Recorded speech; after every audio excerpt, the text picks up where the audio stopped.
Le Challenge Plurimédia, c'est un défi pour nos étudiants en journalisme. C'est simple, ils vont avoir une semaine pour réaliser plusieurs reportages télé, web, radio pour répondre à une demande qui a été faite par notre partenaire. Et cette année, c'est M6, l'an dernier, c'était France Info. Et ce qu'il y a de bien avec ces partenaires, c'est que ce sont de vrais professionnels et donc ils attendent une réponse professionnelle de la part de nos étudiants. Comme si Joe Biden venait de ratifier les accords de Paris.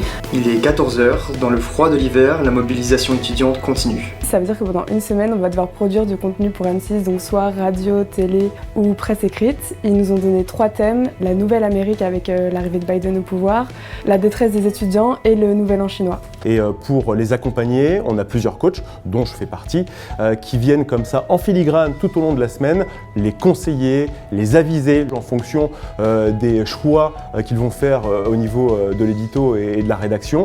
C'est extrêmement intéressant, c'est très formateur, ça nous stimule en fait, ça nous pousse à comprendre comment on doit travailler pour correspondre à une cible. Moi, c'est mes semaines préférées à l'école parce que c'est le moment où vraiment on est libre de faire ce qu'on veut, on fait des choses concrètes.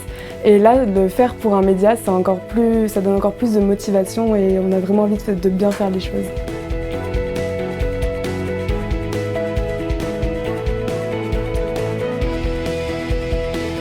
Maintenant, je vais laisser Stéphane peut-être donner le nom de l'équipe gagnante. On avait dit que c'était l'équipe 7, c'est ça? L'équipe 7. Voilà, et donc c'est le reportage sur les fêtes étudiantes à travers les âges. Je pense que c'est toujours intéressant, alors cette école organise ce type d'événements, de challenge, c'est toujours intéressant de voir ce que les plus jeunes journalistes, ceux qui vont sortir des écoles, peuvent apporter. Il y a toujours une fraîcheur, il y a toujours un regard qui est différent.